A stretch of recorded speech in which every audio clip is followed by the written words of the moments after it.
Deuteronômio, capítulo 11. Deuteronômio, capítulo 11. A grandeza de Deus. Moisés disse ao povo: amem o Senhor nosso Deus e sempre obedeçam às suas leis, aos seus mandamentos e às suas ordens. Pensem hoje na grandeza de Deus e naquilo que aprenderam a respeito do seu poder e da sua força. Foram vocês e não os seus filhos que viram e conheceram tudo isso. Lembrem dos milagres e de tudo o que o Senhor Deus fez no Egito contra Faraó, rei do Egito, e contra toda aquela nação. Vocês viram o que Deus fez com o exército dos egípcios e com seus cavalos e carros de guerra quando estavam perseguindo vocês. O Senhor fez com que as águas do Mar Vermelho os cobrissem e afogassem, e assim acabou com eles para sempre. Vocês viram o que Deus fez no deserto durante a viagem até este lugar, e também o que fez com Datã e Abirão, filhos de Eliabe, da tribo de Ruben. Na presença de todos, a terra se abriu e engoliu os dois, junto com as suas famílias, barracas, empregados e animais. E vocês mesmos viram todos os grandes milagres que o Senhor Deus fez. As bênçãos da terra prometida. Portanto, obedeçam a todas as leis que hoje estou dando a vocês, a fim de que sejam fortes e possam invadir a terra para onde estão indo e tomar posse dela. Assim vocês viverão muitos anos naquela terra boa e rica que o Senhor Deus jurou dar aos nossos antepassados e aos seus descendentes. A terra que vai ser de vocês não é como o Egito, de onde saíram. Ali, depois de semearem a terra, vocês precisavam trabalhar muito para regar o chão, como se fosse uma horta. Porém, a terra que vocês vão possuir é uma terra de montes e vales, onde nunca falta chuva. O Senhor, nosso Deus, cuida daquela terra e nunca a esquece, desde o começo até o fim do ano. Portanto, se vocês obedecerem às leis que eu lhes estou dando hoje, e se amarem o Senhor, nosso Deus, e o servirem com todo o coração e com toda a alma, então Ele dará as chuvas no tempo certo, tanto as chuvas do outono como as da primavera. Assim haverá boas colheitas de cereais, de uvas e de azeitonas, e haverá pastos para o gado. Vocês terão toda a comida que precisarem. Tenham cuidado, não deixem que o seu coração seja enganado. Não abandonem a Deus para adorar e servir outros deuses. Se fizerem isso, Deus ficará irado com vocês e não mandará chuvas. Aí a terra não produzirá colheitas e em pouco tempo vocês desaparecerão da boa terra que o Senhor está dando a vocês. Lembrem desses mandamentos e os guardem no seu coração. Amarrem essas leis nos braços e na testa para que não as esqueçam e não deixem de ensiná-las aos seus filhos. Repitam essas leis em casa e fora de casa, quando se deitarem e quando se levantarem, e as escrevam nos batentes das portas das suas casas e nos seus portões. Assim vocês e os seus descendentes viverão muitos anos na terra que o Senhor Deus jurou dar aos nossos antepassados. Enquanto o mundo existir, vocês viverão naquela terra. Portanto, obedeçam a todas as leis que eu lhes estou dando. Amem o Senhor nosso Deus, sigam todos os seus mandamentos e fiquem ligados com Ele. Se fizerem isso, Deus expulsará todas essas nações e vocês tomarão posse de uma terra que pertence a povos mais numerosos e mais poderosos do que vocês. Será de vocês toda a terra por onde andarem, desde o deserto no sul até os montes Líbanos no norte, desde o rio Eufrates no leste até o mar Mediterrâneo no oeste. Vocês nunca serão derrotados, pois o Senhor, nosso Deus, cumprirá o que prometeu e fará com que todos os povos daquela terra fiquem apavorados com vocês. Bênção e maldição. E Moisés disse ao povo: hoje vou deixar que vocês escolham se querem bênção ou maldição. Vocês receberão a bênção se obedecerem às leis do Senhor, nosso Deus, que eu estou dando a vocês hoje. Ou receberão a maldição se não obedecerem às suas leis, mas rejeitarem os mandamentos que eu lhes estou dando hoje e adorarem outros deuses que vocês não conheciam. Quando o Senhor Deus os levar para a terra que vão possuir, vocês anunciarão a bênção no monte Gerizim e a maldição no monte Ebal. Esses dois montes ficam na terra dos cananeus, a oeste do rio Jordão, na região do Vale do Jordão. Ficam perto da cidade de Gilgal, não longe das árvores sagradas de Moré. Agora vocês vão atravessar o rio Jordão e tomar posse da terra que o Senhor, nosso Deus, lhes está dando. Portanto, depois de invadirem a terra e começarem a morar lá, tenham cuidado de obedecer a todas as leis e mandamentos que hoje eu estou dando a vocês. Salmo 95. Canção de louvor a Deus. Venham todos e louvemos a Deus o Senhor. Cantemos com alegria à rocha que nos salva. Vamos comparecer diante dele com ações de graças, cantando alegres hinos de louvor, pois o Senhor é Deus poderoso, é Rei poderoso acima de todos os deuses. Ele reina sobre o mundo inteiro, desde as cavernas mais profundas até os montes mais altos. O Senhor reina sobre o mar que ele fez e também sobre a terra que ele mesmo formou. Venham, fiquemos de joelhos e adoremos o Senhor. Vamos nos ajoelhar diante do nosso Criador. Ele é o nosso Deus, nós somos o povo que ele guia. guia, somos o rebanho do qual ele cuida. Escutem hoje o que ele nos diz. Não sejam teimosos, como os seus antepassados foram em Meribá, quando estavam em Massá, no deserto. Ali eles me puseram à prova e me desafiaram, embora tivessem visto o que eu havia feito por eles.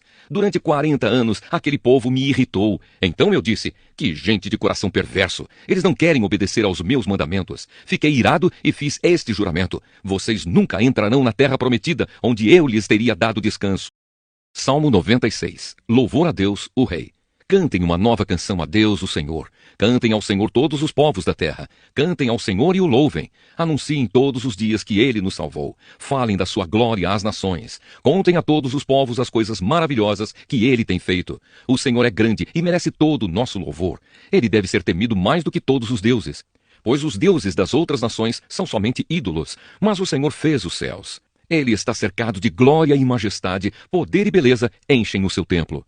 Louvem o Senhor todos os povos da terra. Louvem a sua glória e o seu poder. Deem ao Senhor a honra que ele merece. Tragam uma oferta e entrem nos pátios do seu templo. Curvem-se diante do santo Deus. Quando ele aparecer, trema diante dele toda a terra. Digam em todas as nações, o Senhor é rei. A terra está firme no seu lugar e não pode ser abalada. Ele julgará os povos de acordo com o que é direito. Alegre-se a terra e fique contente o céu. Ruja o mar e todas as criaturas que nele vivem. Alegrem-se os campos e tudo o que há neles. Então as árvores dos bosques gritarão de alegria diante de Deus, o Senhor, pois ele vem governar a terra. Com justiça e sem parcialidade, ele governará os povos do mundo.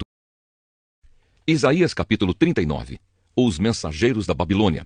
Por esse mesmo tempo, o rei da Babilônia, Merodach-Baladã, filho de Baladã, soube que o rei Ezequias havia estado doente, mas agora já estava bom. Então lhe mandou uma carta e um presente. Ezequias recebeu bem os mensageiros e lhes mostrou toda a sua riqueza, isto é, a sua prata e o seu ouro, as suas especiarias, os seus perfumes e todas as suas armas. Não houve nada nos seus depósitos ou em qualquer outro lugar que Ezequias não mostrasse. Então o profeta Isaías foi falar com ele e perguntou, de onde vieram esses homens e o que foi que lhe disseram?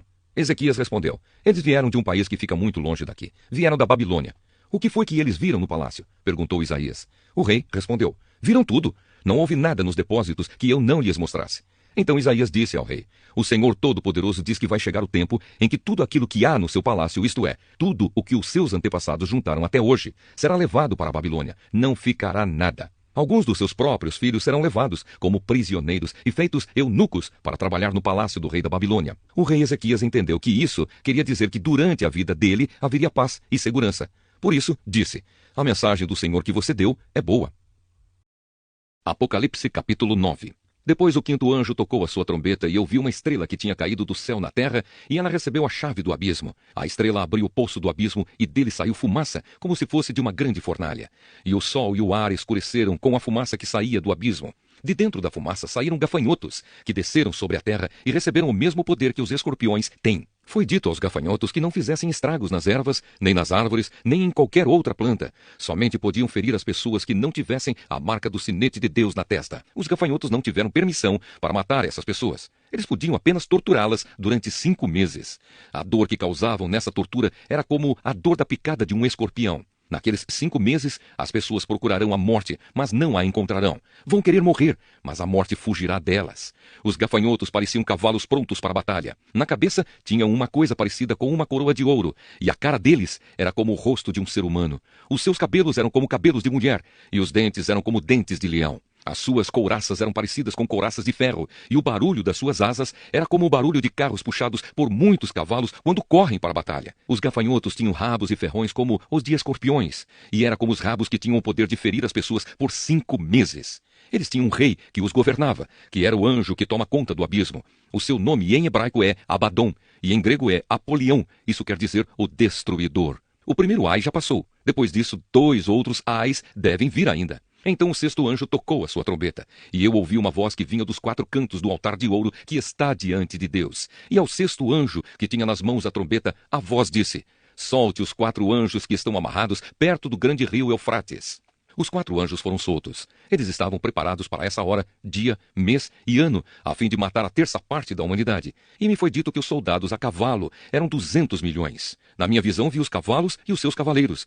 Os cavaleiros tinham no peito couraças vermelhas como fogo, azuis como safira e amarelas como enxofre. A cabeça dos cavalos era como cabeça de leão, e da boca deles saía fogo, fumaça e enxofre. A terça parte da humanidade foi morta por estas 3 pragas: o fogo, a fumaça e o enxofre que saíam da boca dos cavalos. Pois o poder dos cavalos está na boca deles e também no rabo. O rabo parecia uma cobra, com a cabeça na ponta dele, e com ele os cavalos feriam o povo. O resto da humanidade, isto é, todos os que não tinham sido mortos por essas pragas, não abandonou aquilo que eles haviam feito com as suas próprias mãos. Eles não paravam de adorar os demônios e os ídolos de ouro, de prata, de bronze, de pedra e de madeira, que não podem ver, nem ouvir, nem andar. Também não se arrependeram dos seus crimes de morte, nem das suas feitiçarias, nem da sua imoralidade sexual, nem dos seus roubos.